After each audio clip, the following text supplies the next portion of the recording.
The National Desk, America's News Now.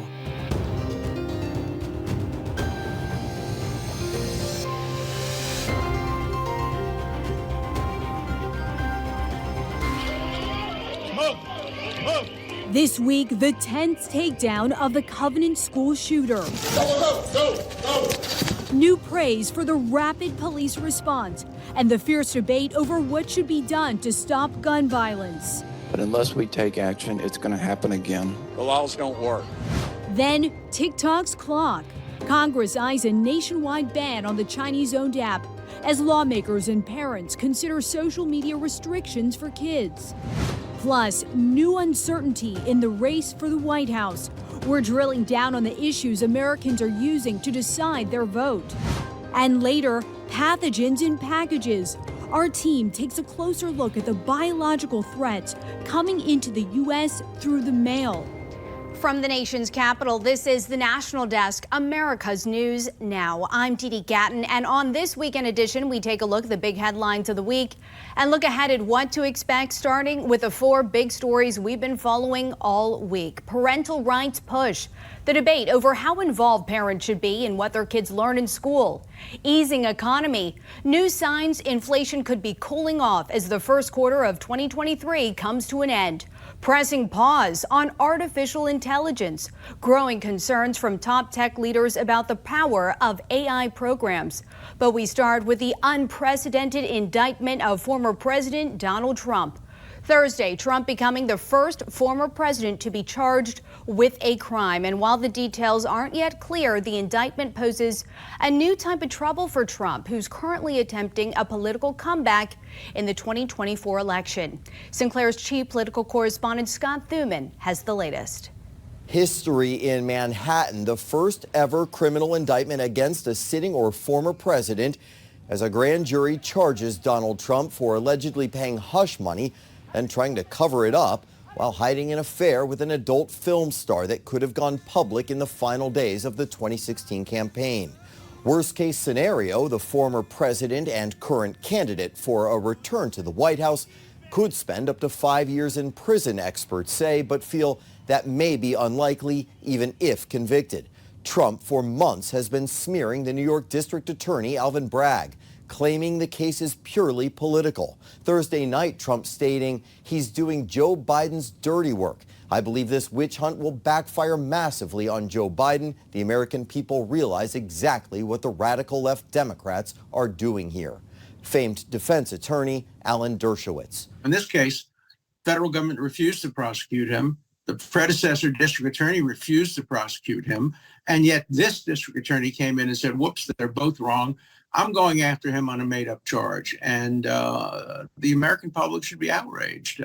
This is not the way justice should be done in America. Either way, the public will have questions. I think Mr. Bragg should do everything he can with the American people to explain the charges and why he's bringing the charges. I mean, after all, this is a former president of the United States. The American public needs to have buy-in on the charges, needs to understand the process and what's going to happen going forward. Politically, the future unclear. A conviction would not prevent Trump from running, and some Trump critics worry it could actually help him rally his base, wondering if a man already twice impeached could also survive an indictment and possibly more to follow. And we are also following news this week of a deadly military crash near Fort Campbell, Kentucky. 9 soldiers were killed after 2 Black Hawk helicopters crashed during a training mission. It was the deadliest incident for U.S. Armed Forces since the suicide bombing at the Kabul airport. Right now, a Wall Street Journal reporter is in Russian custody on espionage charges. Russian authorities claim Evan Gershkovich is a spy. The Journal strongly denies the allegations and is demanding his release. Russia's FSB security service claims he was trying to obtain classified information on American orders. His most recent article, published Tuesday, alleges that Russia's economy is starting to come undone. Developing now, the tech world is navigating the risk versus reward of artificial intelligence. Elon Musk and hundreds of other leaders in tech signed an open letter calling for a pause in development. The National Desk, Atra El-Nashar reports. What was once the stuff of science fiction, advancements in artificial intelligence posing a risk to society and humanity, is now a real concern. So real that hundreds of tech leaders like Elon Musk and Steve Wozniak have signed an open letter calling for a 6-month pause for AI labs training any system more powerful than the chatbot GPT-4. GPT-4 takes what you prompt it with and just runs with it. They're not perfect, they make mistakes, and so you really need to make sure that you know the work is being done to your level of expectation. And they have. It and other AI-generated content have made errors and sometimes flat-out fabrications like this viral fake image of the Pope. In fact, that last sentence you just heard wasn't actually my voice. It was AI-generated audio from a program that only cost us a couple of bucks to use, showing you just how accessible this kind of technology is. Here it is again. Easy accessibility is a concern if it's used against someone. 2024 could be the first presidential election with this risk on full display. The FTC warns a person's voice could be used to scam their family. Another danger, computer scientists warn, is what we don't yet understand as algorithms create more algorithms. When we don't know how an algorithm works or why it works, we also don't know how it fails. A question of what can it do and what should it do? The tech expert letter says, should we develop non-human minds that might eventually outnumber, outsmart, obsolete, and replace us?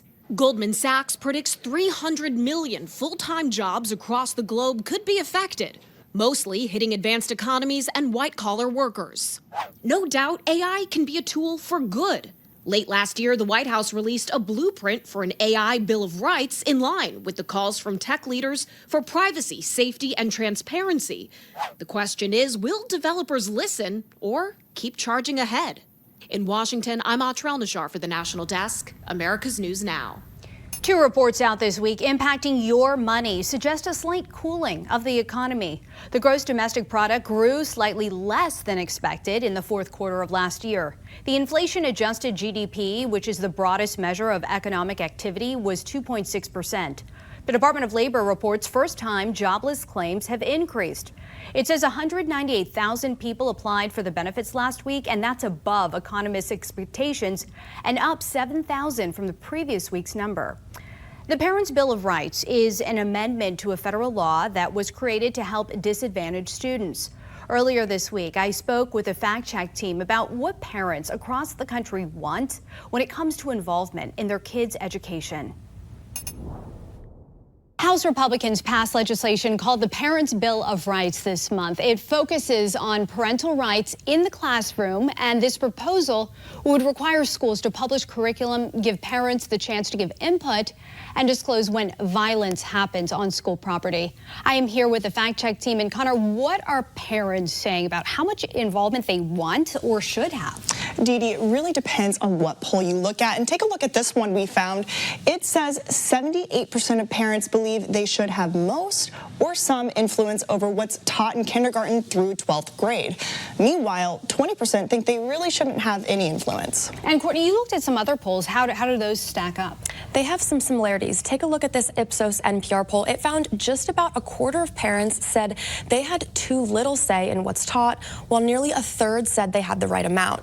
And this poll from Scott Rasmussen breaks down the issues a little differently. It found 85% of registered voters think parents should be allowed to see all the materials used in their children's classes, and 71% believe parents should have a significant role in creating curriculum. What does the research say about the impact of parental involvement?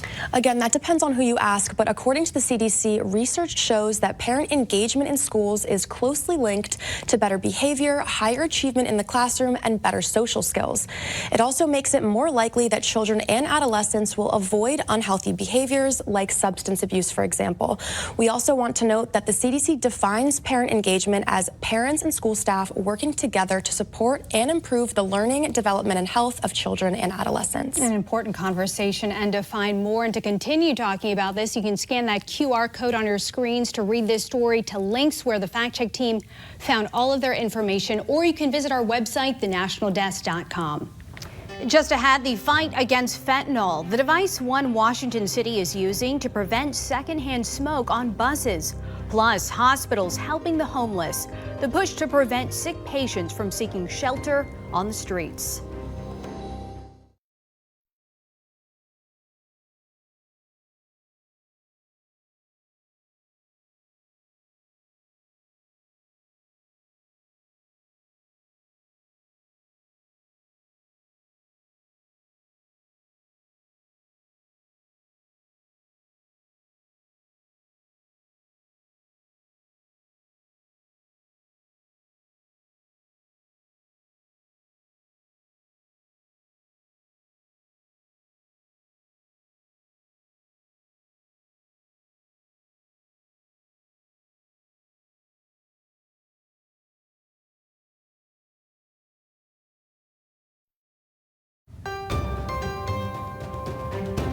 The National Desk team of reporters is bringing you the headlines from coast to coast. We're taking the pulse of America, starting in Washington, where researchers at the University of Washington are placing monitors on some Seattle trains and buses to study how fentanyl smoke impacts the air quality on board. This is the device that could answer the question of how fentanyl smoke is impacting people who ride transit in Seattle. That's a good and that's a big question, and one that there has been limited research.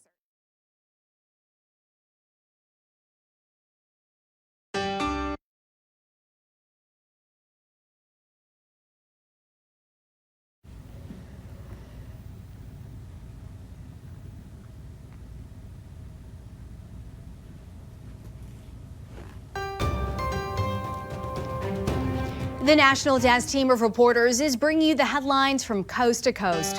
We're taking the pulse of America, starting in Washington, where researchers at the University of Washington are placing monitors on some Seattle trains and buses to study how fentanyl smoke impacts the air quality on board.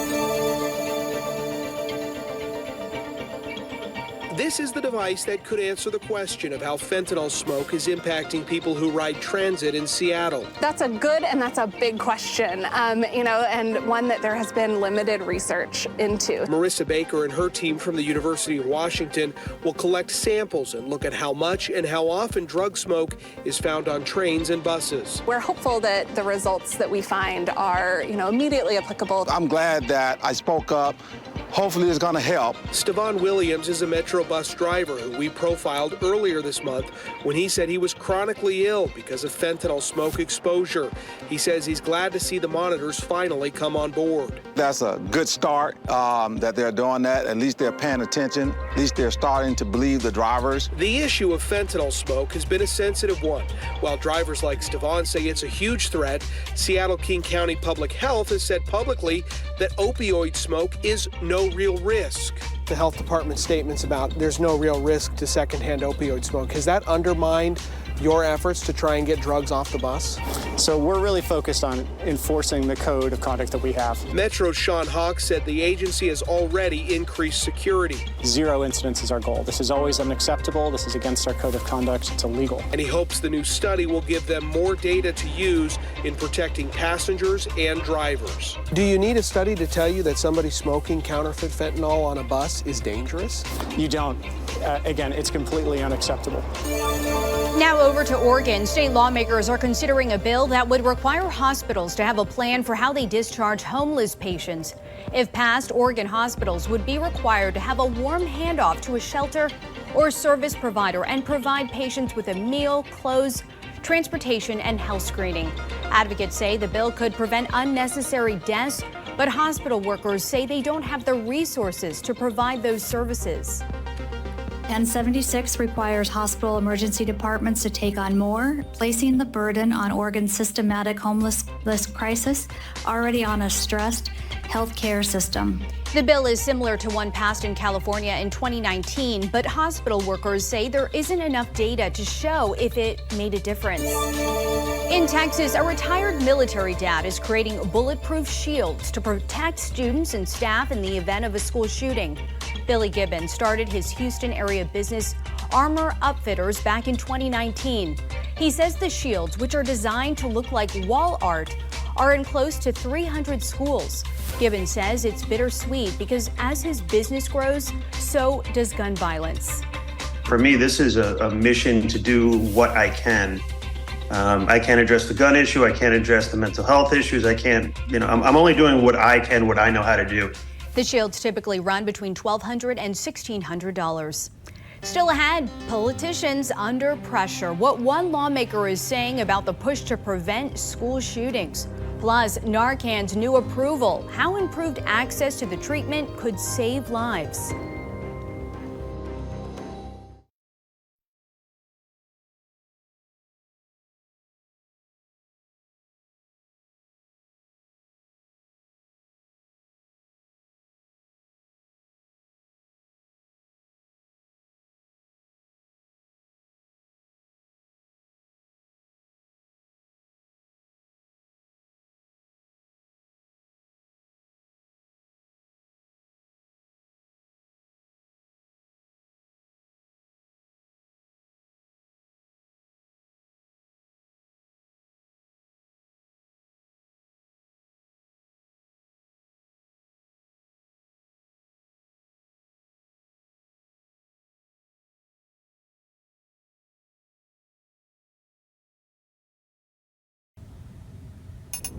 This week on Capitol Hill, Republicans and Democrats worked together on several pieces of legislation, including preventing a gas stove ban and considering banning TikTok. The National Desk Jan Jeffcoat went one-on-one with Florida Congressman Byron Donalds to get the latest on those topics, plus what action Congress could take to prevent school shootings. There was bipartisan legislation that passed the House yesterday to prevent Biden's Department of Energy from adding new strict regulations on gas stoves. In fact, 29 Democrats voted with the GOP on this amendment. So tell us more about the legislation and what else you think Americans need to pay attention to when it comes to potential energy policy changes from the Biden administration. Well, look, it's very simple. The Department of Energy came out with this, this silly proposal about wanting to ban gas stoves, something that millions of Americans have used, enjoy, love. Frankly, the gas stoves, they cook better than the electric stoves. I think everybody basically knows that. But they wanted to take this through the rulemaking as opposed to just letting the market and commerce dictate it. So members of Congress have responded. We want to make sure that we protect the ability for the American people to purchase goods and services in our country. Gas stoves are not a clear and present danger to America's energy security or anything else. And so we stood up to stop it. And I'm glad that there were Democrats who joined us in this common sense piece of legislation. Congressman, another piece of legislation that is getting bipartisan support from Democrats as well is banning TikTok and really any other technology from foreign adversaries that could be spying on us. There are some members, though, specifically of the GOP, raising questions about the Restrict Act. I know there's two acts, but specifically they're raising questions about the Restrict Act, worried it would give the federal government too much power. How do you balance national security safety with personal liberty and prevent government overreach, especially in the tech world? What is your thoughts on the Restrict Act? Well, look, the Restrict Act is, to me, just way too restrictive, if, no pun intended. Look, what we can't do is have essentially what some of my colleagues have referred to it as the Patriot Act 2.0, because we are obviously concerned about Chinese infiltration through social media using TikTok. That doesn't mean now that we are going to go through this process of essentially criminalizing all Americans through a supervisory campaign on what they have on their phones. That just doesn't make any sense. I think there's a pathway to where we can ban applications like TikTok because it does give a window from the communist Chinese regime over there to view the decision-making processes and the thought processes of the American people, especially young Americans. It's so interesting to see both sides of this debate. Yesterday on the Senate floor, we had Missouri Senator Josh Hawley and Kentucky Senator Rand Paul really disagree over the Restrict Act and the other act, which is the No TikTok on U.S. Devices Act. And the argument there was about government interference with free speech. I want you to listen to what Senator Hawley had to say. I didn't realize that the First Amendment contained a right to espionage. The senator from Kentucky mentions the Bill of Rights. I must have missed the right of Chinese governments to spy on Americans in our Bill of Rights. Congressman, what's your response to that? Listen, I think this is an interesting debate amongst two, strong conservatives in my party. But yeah, there is legitimate concerns about China's spying capabilities of the American people. And it's just simply using the same social media algorithm of our companies in the United States. And what they really do is they kind of take a digital picture of your desires, your thought processes, your decision making, and they use that to monetize. We don't want that to be used by the Chinese government to understand the thought processes of the American people and their decision matrix. We don't want that. So I do think there are some serious national security concerns which may fall into conflict with just free speech. But I don't think it's the government taking away all abilities for the American people to communicate. It is taking away the ability of one of our greatest adversary on the globe from being able to spy on Americans. Congressman, you have 3 boys. I know how much you value education and also safety at schools. And as some have put it, we put security guards outside of banks to guard money. How much more precious are our children? In the wake of that devastating tragedy in Nashville, should there be federal legislation requiring all schools have armed guards outside on patrol? Well, that's going to be very difficult to do federally because obviously most police power, which people really need to understand, policing power actually happens at the state level. So if you want to talk about the hardening of schools, security at schools, That's something that in Florida we did after the Parkland shooting. But for private schools, because they are private, that's something that typically those schools engage in on a case-by-case basis. I think if you bring it federally and have a federal requirement on it, then I don't think you're really going to get the bang for your buck. This is something where at the state level, What do you they think should the be solution examining here? security protocols. Right. What do you think the solution is? It's obviously security protocols at schools. I think that when you have an open target or a soft target, these shooters, they might be crazy, but they're not stupid. And they go to the softest target that they can find or the easiest way to inflict damage. That's why in Florida, we embarked on a series of hardening measures for our schools. And you can view the full interview plus more top stories online all the time at thenationaldesk.com. Still ahead here, those stories making headlines next week, from elections happening across the country to students taking action for their own safety at school.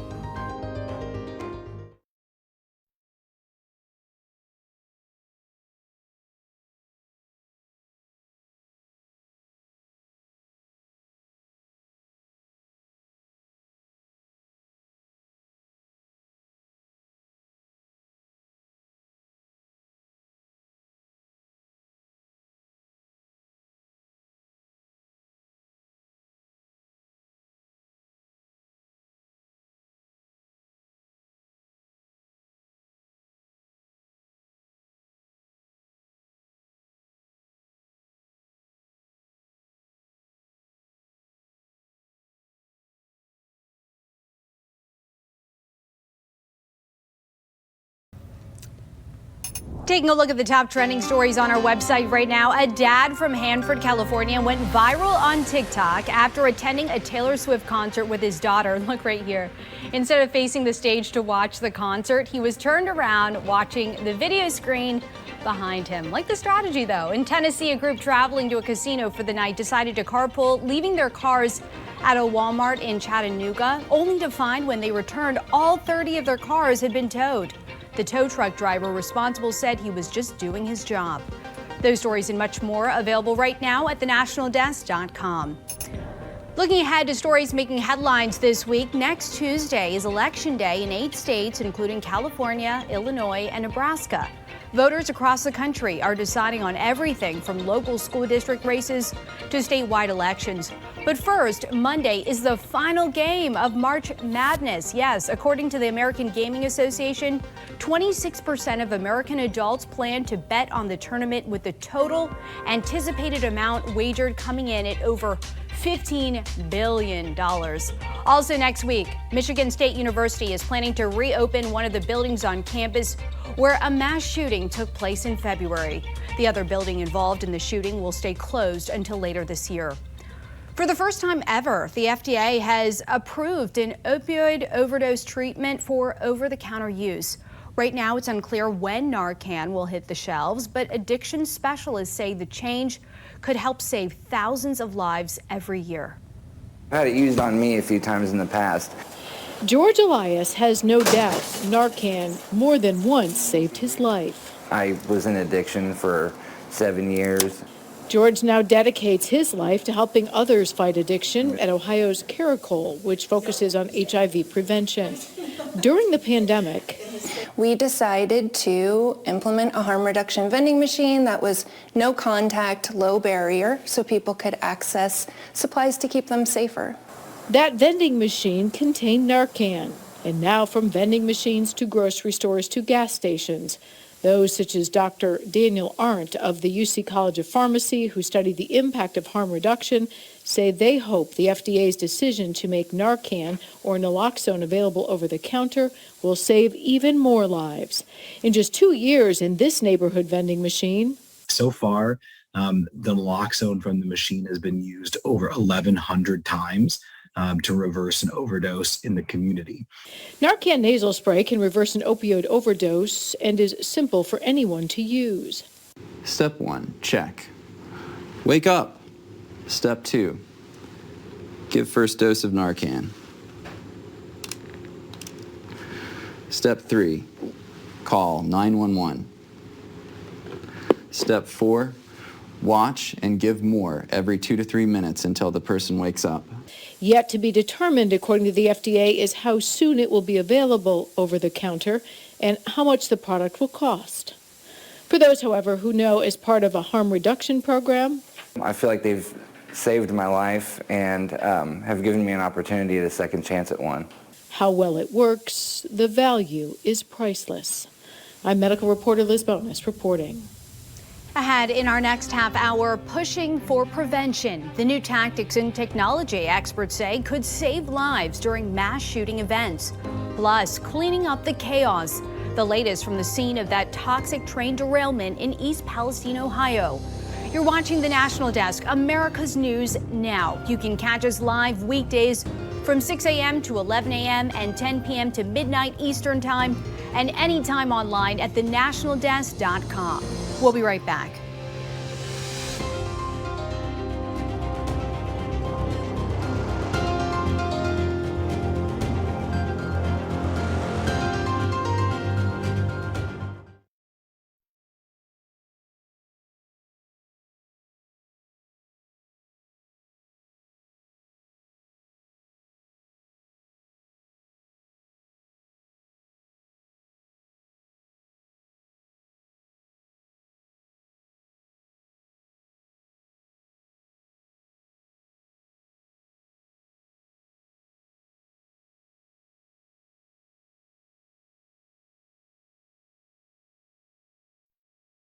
The National Desk, America's News Now.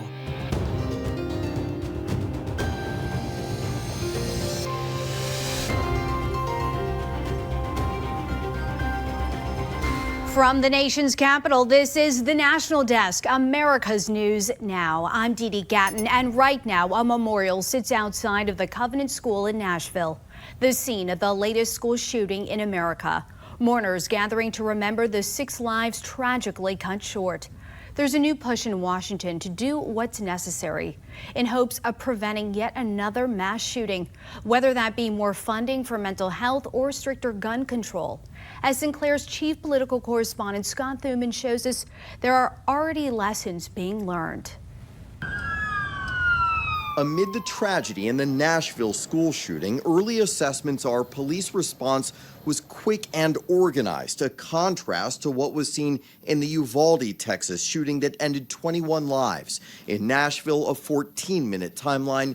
In Texas, police waited 77 minutes before confronting the shooter. One took action and one didn't. From the beginning of the body cam footage, they had a key to the door. They knew what they were doing. In Uvalde, you saw chaos. Former FBI official and agent Joshua School says more cities providing more hyper-focused training on these scenarios is the key. Making sure that our law enforcement personnel have the ability to do this type of training. We're vetting the right folks to be coming in and holding them to a professional standard and then supporting them. Others, like this team of former Navy SEALs, are developing technology to quickly identify shooters before they even pull the trigger. What we're trying to do is give first responders the situational awareness they need. On assignment for Full Measure, we got rare access to see how, in their own Hollywood-grade green screen studio, they've created a computer program using security cameras to automatically recognize all types of weapons, then send those images to a staff of military veterans at Zero Eyes headquarters, where they instantly warn those in danger and alert law enforcement. Vital because they say it's common for shooters to have their weapons out sometimes minutes before a shot is fired. So in here, you can be in a casino, you can be in a shopping mall, you can be in a high school. Absolutely. Because in here, you're training at every angle, what they would look like. On every type of camera that you possibly could have. Experts say preventing the next incident requires rare, but still a possible combination of technology, training, and help from Washington. On Capitol Hill, Scott Thuman for the National Desk. A new poll shows former President Donald Trump expanding his lead in the Republican primary. A Fox News national survey gave voters a list of 15 announced and potential candidates. Let's go by the numbers with the results. Trump gets 54%, Florida Governor Ron DeSantis comes in a distant second place with 24%. No one else hits double digits. Mike Pence sitting in third with 6%. Earlier this week, I sat down with Scott Rasmussen, president of RMG Research, to get his take on the top issues Americans are considering ahead of the 2024 election. Scott, from key issues like national security to the economy, abortion, crime, education reform, and everything in between, what does your latest polling show are the top priorities for Americans as we head into the 2024 election cycle? Well, you know, James Carville said it in 1992, it's the economy, stupid. That's still the number one issue. The way we measure that in the polling, the way people feel about the economy, is how they feel about their own personal finances. So when people are feeling less pessimistic, the president's job approval rating goes up. And when they're feeling more pessimistic, it goes down. So that's the big issue. Beyond that, there's a series of concerns about security that includes everything from Ukraine to border security to guns to the southern border and just, you know, a whole series of crime in the inner cities. There's a sense that we need to be protected, that we need to have more security in our homes and in our schools. And the third issue cluster is people want to return to normalcy. After the pandemic and after the political polarization of the last decade, people want to go back to the place where we can live as Americans. And you mentioned security, and a lot of people in that discussion over at least national security talking about TikTok almost daily. Some lawmakers arguing, yeah, a ban could mean fewer votes, especially among those younger voters who use this app. So what do your numbers show? You know, would any restrictions on this keep some voters home? Well, probably keep some voters home, absolutely true, but 57% of voters say they'd like to ban TikTok. Not surprisingly, people who use TikTok all the time say not so much. People who rarely or never use it say, yes, we need to ban it. However, when we tell them about the security concerns, the numbers jump to 66%. 2/3 of voters say we should be banning TikTok. And again, I think that's not a practical voting question that people are thinking about. It's a national security issue. Scott, we have a few more seconds left. Who is leading the polls of all who have declared they're running or expected to run for president? What does this show about what voters from each party are looking for in a candidate? Well, first of all, polls a year ahead of the primaries don't mean a whole lot. I remember when Rudy Giuliani and Hillary Clinton were leading the polls the year before Barack Obama got elected president. We see that same dynamic all the time. Right now, President Trump's on top of the Republican primary field by a decent margin. I would say if I was handicapping the race right now, I'd say President Trump is about a 40% chance of winning. Ron DeSantis maybe around 30%. And some other candidate still has a chance, maybe again about 30%. On the Democratic side, a lot of Democratic voters say they want somebody other than President Biden. But there's really no way to move him out if he chooses to run for re-election. So that'll be something to watch. How does that dynamic play out? And how comfortable are people on the Democratic side of the aisle with the incumbent? It's really interesting to hear that data and see where Americans' minds are at right now. Scott Rasmussen, thank you so much for coming on the National Desk. Thank you. Well, the verdict is in. A Utah jury decides Gwyneth Paltrow is not at fault for a 2016 ski collision, awarding her $1 in damages from a countersuit. Terry Sanderson, a retired optometrist, sued Paltrow over injuries he sustained when the two crashed on a beginner run at Deer Valley Ski Resort in Park City, Utah. He was seeking $300,000. Both parties blamed the other for the collision. A new state law in Utah restricts when and where those under 18 can use social media. Earlier this week, the fact-check team looked into what measures lawmakers across the country are considering when it comes to restricting internet access.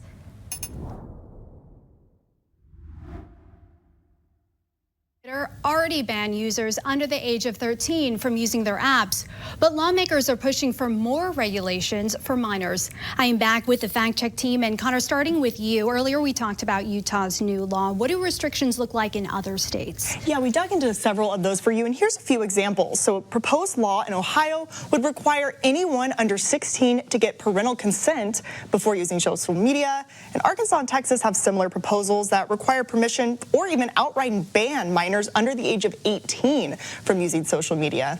And here's one with a somewhat different approach. So lawmakers in New Jersey recently introduced a bill that would crack down on addiction by requiring social media and gaming sites to conduct audits to determine whether it has any feature that has the, quote, potential or cause to contribute to the addiction of child users to the platform. So the bill would impose a $250,000 fine for each violation. And Courtney, are there any proposals on the national level from Congress that are important to know about? There are. A recent one we found is a proposed bill from Republican Senator Josh Hawley that would ban all Americans under the age of 16 from using social media. Hawley's bill would also require the FTC to audit social media companies for violations every 6 months and would create a private right of action, which means parents would be able to sue social media companies that aren't compliant. A lot in motion right now. Coming up, for more about this Fact Check team topic with links to where they found their information, just scan that QR code on your screens or head over to our website, thenationaldesk.com. Ahead here on the National Desk, law enforcement lending a hand. The move to improve police staffing levels in the Texas city facing a crime crisis, plus cleanup concerns. The latest challenges in East Palestine as the city works to remove chemicals after that toxic train derailment.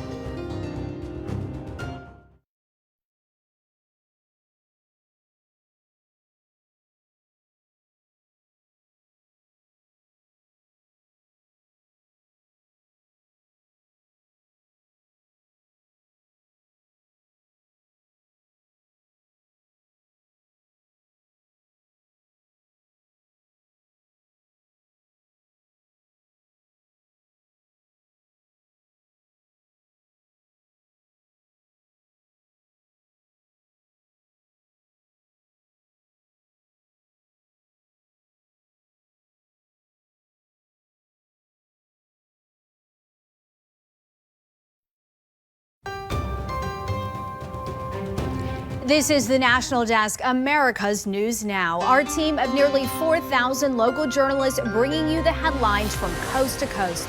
From help to fix police staffing shortages in Texas to food donations as SNAP benefits end in Virginia. We're taking the pulse of America, but we start with an update on the cleanup efforts in East Palestine, Ohio. 9,100 tons of that contaminated soil and 8.1 million gallons of liquid wastewater have been shipped. We were getting heavy rains coming in last week.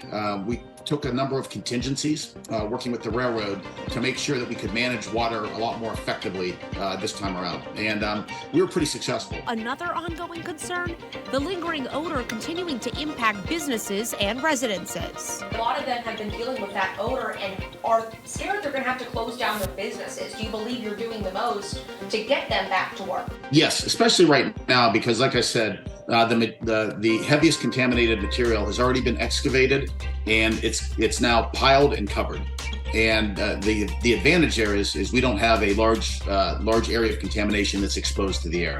So for the next couple of weeks, I think that the vapor issues and odor issues should be very minimal. Once those north tracks are removed, they'll have to be extra careful with their air monitoring network as they'll be excavating highly contaminated soil once again.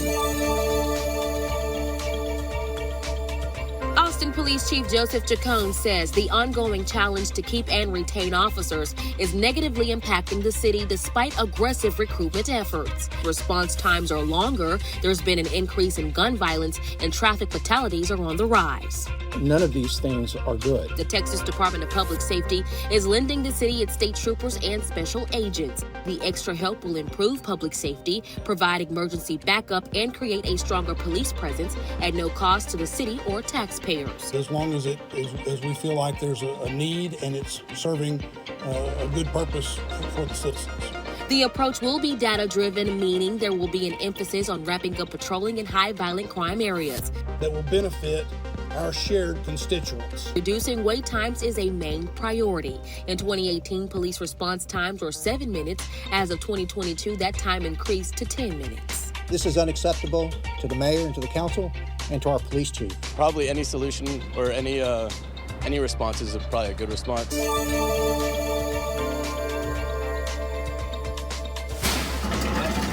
Volunteers at the Hunger Resource Center in Manassas preparing for double the clients after SNAP emergency allotments, or EAs, ended in February. The center serves about 10,000 people a year. The extra benefits went away, but high costs and inflation did not. We've already seen about a 10 to 15% increase in need here at the Hunger Resource Center, and we're really just getting into the space where families who were used to receiving that second level of assistance in each month won't be. This client feeds a family of 6. Instead of buying food, I can pay my bill. During this inflation, it helps a lot. To be honest, it helps a lot. There's always supply and demand, but I also know that neighbors take care of other folks, and we're all a community and we all pull together. We're ramping up. We are increasing the amount of food. We're reaching out and asking the community for assistance in that. We can't do this alone. Community crisis requires a community response. Still to come here, our team of correspondents breaking down this week in Washington, from a debate over the border crisis to new calls to pause development on artificial intelligence.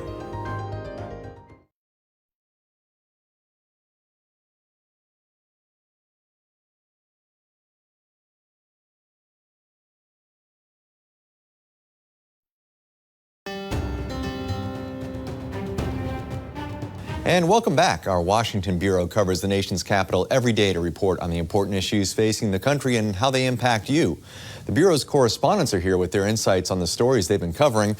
Scott Thuman, our chief political correspondent, another deadly shooting this past week, this time in Nashville. Experts praising the police response. Yeah, Steve, specifically when they compare what happened in Nashville and the police response there to what we saw in Uvalde, Texas. In Nashville, it was about 14 minutes from beginning to end, compared to 77 minutes by the time police in Uvalde, Texas, were able to confront the shooter there. And they cite highly intensive, highly focused police training on how to handle mass shootings, mass casualty situations. And that's where the debate then comes back to Washington, D.C., where there is still a discussion about whether or not there should be appropriate funding for police, if it should be scaled back at all. And yes, there is large agreement here on the Hill that there needs to be more funding for mental health programs to prevent these types of incidents, but also should there be more for local and state governments to make sure their police are properly trained to handle. That's an argument we're going to see continue to grow every time we see one of these shootings, Steve. And another debate in Washington, national correspondent Christine Verzau, the crisis at the U.S.-Mexico border. Congress grilling Homeland Security Secretary Alejandro Mayorkas this past week. Tell us about that. Yeah, and let's start with that word you just used, the word crisis. Alejandro Mayorkas, the secretary, refusing once again to acknowledge that there's a crisis. I think Senator Ted Cruz asked him, a dozen times almost. And it's really hard to hear that. But he says, he's not going to understate that there are major challenges, that the immigration system is broken. Let's remember, this comes at a time that multiple Republicans in Congress are working actively to try to impeach Secretary Mayorkas. They think that the buck should stop with him, that these huge numbers of migrants that we've seen showing up at the border, whether or not they're claiming asylum or trying to get in through the ports of entry, that's his fault. And that's the fault of the Biden administration for their policies. So, Secretary Mayorkas was on the Hill in multiple hearings this week, basically laying out the case for why he needed the budget that he's asked for. But Republican lawmakers certainly taking this opportunity to really criticize the situation at the border. We should say, President Biden has really cracked down on certain policies, including for migrants coming from countries like Venezuela and Cuba, saying, if they don't first sign up on the act, the CBP-1 act, that they will not even be considered. This has angered many in the Democratic Party, who says he's going back on his word. Really, the situation at the border, nobody's happy with it. But remember, Congress is the only body here that can really come up with legislation or fixes to what everyone agrees is a broken system. And national correspondent Kayla Gaskins, another issue Congress is wrangling with is TikTok and whether to ban it. But some are concerned about a bill that could be used to ban the app. Tell us a little bit about that. Yeah, Steve, there are multiple bills working their way through both the Senate and the House right now. But one in the Senate in particular that is a bipartisan bill called the Restrict Act is getting a lot of concern because the critics are coming out and now saying this bill could go a little bit too far. The language is maybe a little bit too vague. It could have some unintended consequences and lead to government overreach and possible infringement on the First Amendment. And it really boils down to the fact that this Restrict Act is not just about banning TikTok. The act actually puts a blanket over all foreign technologies, so that's applications and services, and it gives the executive branch the ability to go in and restrict which kinds of services, foreign services, if they have any connection overseas that Americans can use. And so Senator Rand Paul has come out in staunch opposition to this act. The word totalitarian has been used to describe it. But it is a bipartisan effort. So we have Democratic Senator Mark Warner pushing for this, as well as Republican Senator from South Dakota, John Thune, coming together as Congress tries to figure out how to address TikTok. But a lot of the critics just think, Steve, that this is not the way to do it. And national correspondent Audra Elnishar, another tech issue that is deserving of some addressing is AI. There are new calls now to pause the development of artificial intelligence. What's going on there? Yeah, We've all seen The Matrix, but this isn't science fiction. This is a real concern. There's an open letter that's been signed by hundreds of tech industry power players, and they're calling for AI labs to, for 6 months, pause training of any system that's more advanced than the chatbot GPT-4, which has become really popular in the last couple of weeks since it was upgraded from 3.5. And basically, they're calling for this 6-month pause because they say there are dangers that this technology, which is advancing so rapidly, could get out of control. Again, it feels like science fiction. So they're raising questions about unintended consequences of AI, but also some moral questions of how far should this technology go? Do we want automation taking over, let's say, occupations? There's some Goldman Sachs research that shows it could impact 18% of the global workforce. But look, in reality, can you stop private industry? Can you stop innovation? We'll have to see how effective it is, but there are some serious concerns about how quickly AI is developing. Audra, Kayla, Christine, Scott, a ton going on in Washington. You guys are all over it. Thank you very much. Back to you. Team, thank you. Still ahead here on the National Desk, pathogen packages, the tiny threats coming into the country through the mail, and how one U.S. team is working to intercept them.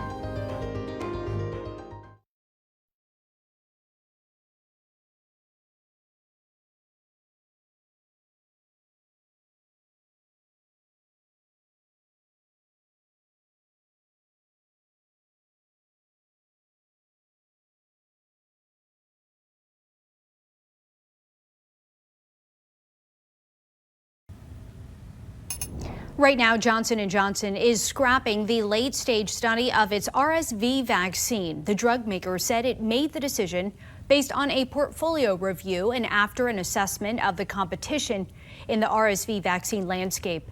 The medicine was being tested to see if it could prevent the common respiratory infection in adults over the age of 60. There is currently no approved vaccine for older adults. Deadly viruses and bacteria are routinely sent to the U.S. from foreign countries. While most of these pathogens are safely sealed inside packages, others are not. This week, Spotlight on America's Dwayne Pullman sat down with the team of specialists tasked with intercepting these microscopic threats. Inside one of America's busiest air freight hubs, specialist Sharon Bishop of U.S. Customs and Border Protection, or CBP, is ready to inspect packages of potential pathogens pulled from conveyor belts that carry goods from around the world. This is very important to every single person on the planet. This small box being sent from the UK to Chicago is labeled with a code. Warning, it contains an infectious substance. Specialist Bishop carefully opens it. So you have a little box that contains some vials. My goodness, it says DNA on it. But little else is known about what's inside those vials. And Bishop says the package is not enough to protect people from it. It's a clear and present threat as it is right now. Bishop is part of CBP's team of Biological Threat Operations Specialists, or BTOS, a coordinated program to counter infectious threats to America. BTOS was launched 4 years ago by CBP Director Suzette Kelly, who was stunned by the number of viruses and bacteria sent to and through the U.S. every day. I would not be in this job if I was not constantly alarmed or worried. Director Kelly's BTOS teams began operating in 2019. Then the pandemic hits. Yes. What did you think? CBP is ready. You were ahead of it. Yes. Soon, BTOS teams were in place at 25 ports across the country, pulling packages and inspecting pathogens inside, including COVID-19 itself. Samples of the viruses were definitely needed to be sent to the U.S. While most samples are sent safely to medical institutions and research labs, others are not.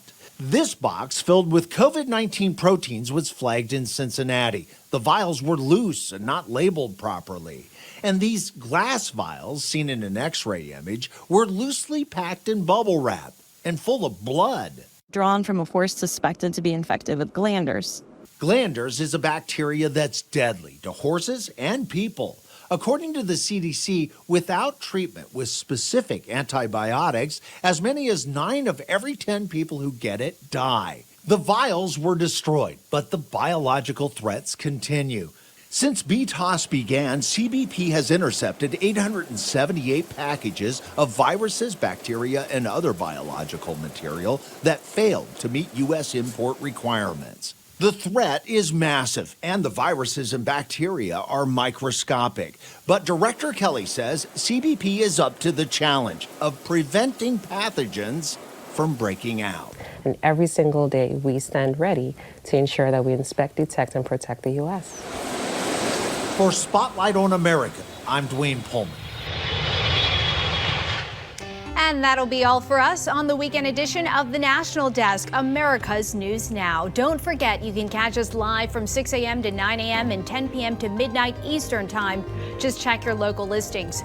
You can also watch us online and catch up with the latest headlines on thenationaldesk.com. Thanks so much for watching. Have a great weekend, and we'll see you back here next week.